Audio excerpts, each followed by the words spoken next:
அண்மை செய்தி திருச்சியில் பள்ளி குழந்தைகளிடம் அத்துமீறிய மருத்துவர் சாம்சன் கைது செய்யப்பட்டு செய்தியாளர்களை அடிக்க பாய்ந்த காட்சி வெளியாகியிருக்கிறது. தனது தாய் தலைமை ஆசிரியராக பணிபுரியும் பள்ளியில் குழந்தைகளிடம் அத்துமீறிய மருத்துவர் சாம்சன் கைது செய்யப்பட்டிருக்கிறார். கூடுதல் விவரங்களை செய்தியாளர் கதிரவன் வழங்க கேட்கலாம். கதிரவன், விவரங்கள். வணக்கம் மகிழா. திருச்சி மாநகரம் கிழக்கு சட்டமன்ற தொகுதிக்கு உட்பட்ட தனியார் தொடக்க பள்ளியானது செயல்பட்டு வருகிறது.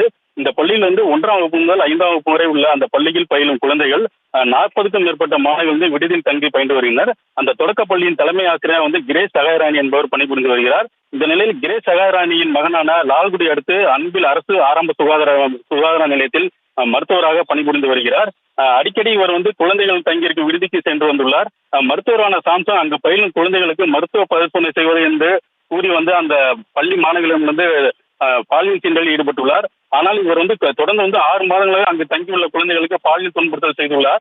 இது குறித்து சைல்டு லைனுக்கு தொலைபேசி வாயிலாக தகவல் வந்ததை அடுத்து இது குறித்து சமூக நலத்துறை அதிகாரிகள் தகவல் கிடைத்தது. அதன்படி விசாரித்த திருச்சி மாவட்ட சமூக நலத்துறை அலுவலரான விஜயலட்சுமி என்பவர் இந்த விவகாரம் குறித்து கோட்டை அனைத்து மகளிர் காவல் நிலையத்தில் புகார் அளித்தார். புகாரின் அடிப்படையில் சாம்சன் மீது கோட்டை அனைத்து மகளிர் காவல் நிலையத்தில் போக்சோ வழக்கில் கைது செய்தனர்.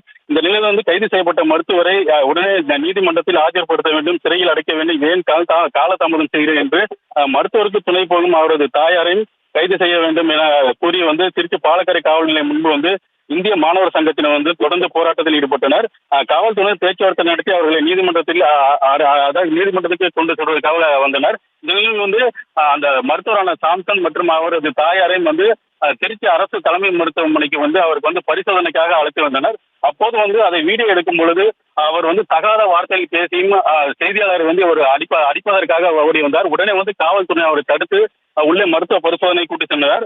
மேலும் இந்த வழக்கில் கைது செய்யப்பட்டு பாலக்கரை காவல் நிலையத்தில் வைத்து விசாரணை செய்யப்பட்ட நிலையில் அவர்கள் தற்போது திருச்சி அரசு தலைமை மருத்துவமனை கொண்டு உள்ளனர். இதனை தொடர்ந்து இவரை திருச்சி மகிழா நீதிமன்றத்தில் ஆஜர்படுத்தி சிறையில் அடைக்க உள்ளனர் இருவருமே. ஆனால் தற்போது திருச்சி அரசு தலைமை மருத்துவமனை கொண்டு வந்த போது அதை வீடியோ எடுத்த செய்தியாளரை நோக்கி 2 முறை அடிக்க வந்தார். மேலும் தகாத வார்த்தையில் பேசி திட்டினார்.